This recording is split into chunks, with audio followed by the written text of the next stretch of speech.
又有一個問題咯喎，因為有一啲色咧新嘅時候咧，佢係完全係有層咁嘅膠啊之類喺度，咁又唔得咯喎。咁所以如果你要解決咧呢個問題咧，舊嗰盒咧係最好嘅，因為你用慣咗。所以係啊，真係換俾盒新嘅俾你周身唔舒服係嘛？但係如果你係舊嘅，但係又唔好玩殘晒喎。咁所以咧就喺咁嘅情底下咧，我就成日會話咧你熟咗之後咧，你應該買兩盒，一盒咧就俾顏色嘅，一盒咧就做啲 fine 嘅位咧就用嗰啲。咁但係當然呢個係一個貴嘅辦法啦。咁但係亦都無常不可嘅。點解？因為有啲嘢用下咧，你會發覺用咁咪只有 repeat 一次上去咁又係一個辦法。咁有好多辦法嘅，但係咁多嘢你唔記得，淨係記住我話過個手嘅 plane 就係呢個 plane 嚟嘅。咁好啦，講完呢度嘅時候咧，就畫 stick 啦。但係佢再變化點咧，就因為你手仲有其他關節㗎嘛，邊個關節啊？你除咗呢個手呢度呢個關節啦，你仲有呢個關節啊嘛。除咗呢個關節之後，你有呢個關節啊嘛。除咗呢個關節，你仲有呢個關節啊嘛。除咗呢個關節，仲有邊個關節？呢個關節咯，係嘛？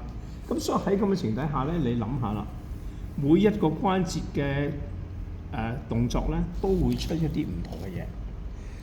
每一個喐動嘅時候咧，如果呢度嗰個譬如我喺度做關節轉啦，呢個關節轉嘅時候咧，佢咪出呢個嘢。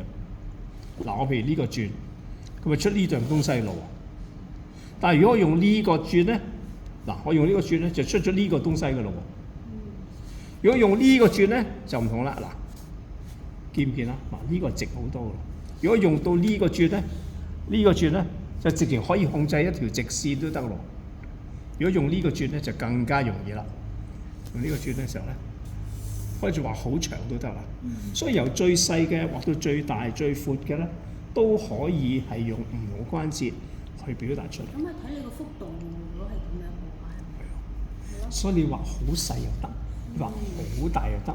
有冇見過有啲人畫一個圓圈啊？喺個黑板度畫圓圈啊？佢點解畫到咁圓啊？簡單啫嘛。佢用呢度做個 center point，好似個圓規咁樣。一畫一筆，呢個手就係嗰個啱嚟咁就係圓嘅咯。如果畫得多，熟能生巧，畫到圓圈出嚟㗎。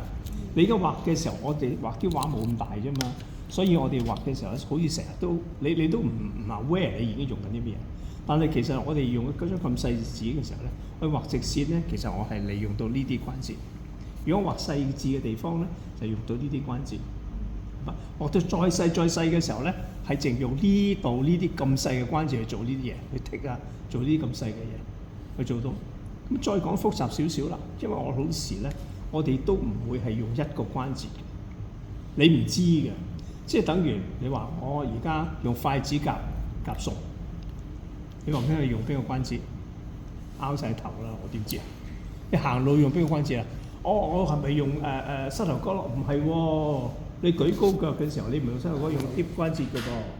但係你膝頭哥嘅時候，你嘅個身向前面用膝頭關節咯。但係你亦都時候咧舉高隻腳嘅時候咧，你個腳踭個關節你都拗高，你先唔 clear 個 ground 㗎。咁所以嚟講，你行一步嘅時候，其實係靠好多關節 combine 埋出現咗個效果嚟。咁你識行路啊嘛，但係你要分析邊個關節，你可能唔知道。咁所以呢個咪細佬哥學行路嘅時候，你睇到點解咁論盡啊？咁即係佢嗰陣時就係 learn 啊，每一個關節可以做到啲乜嘢。到慢慢熟悉嘅時候咧，佢就識行路啦。但係你唔會問翻佢，你行用邊個關節啊？冇人知道。咁調翻轉頭，而家點解嗰啲 animation 你睇咁有趣咧？畫啲公仔出嚟，我跌喺度，我跌得好，即係好 natural 嘅。點解啊？佢哋根本畫個人佢唔知嘅。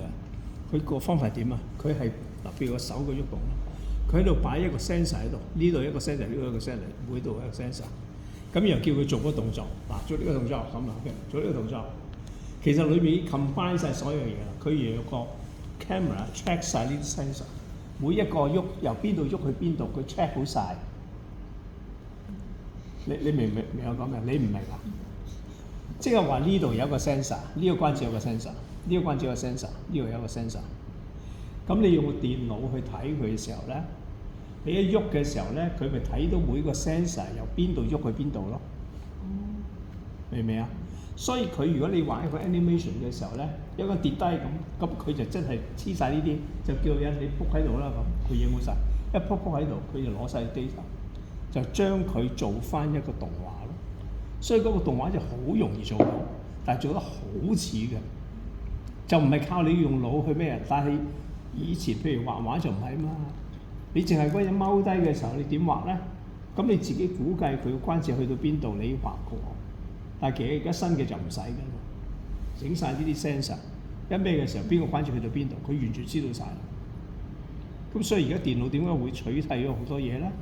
就係呢個道理咯。AI 係啊，而家喺 AI 嗰個世界裏邊要生存咧，你其實就要明白，即係 AI 會取替你乜嘢，有乜嘢嘢係你嘅優勝嘅地方，你唔好俾佢取替，咁你就可能有飯食啦。第日咪真係㗎！如果咩飯都冇食啊，為乜你學識嗰啲嘢，佢係咪幫你搞得掂嘅？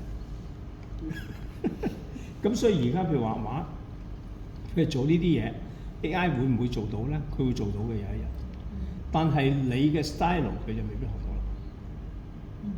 明唔明啊？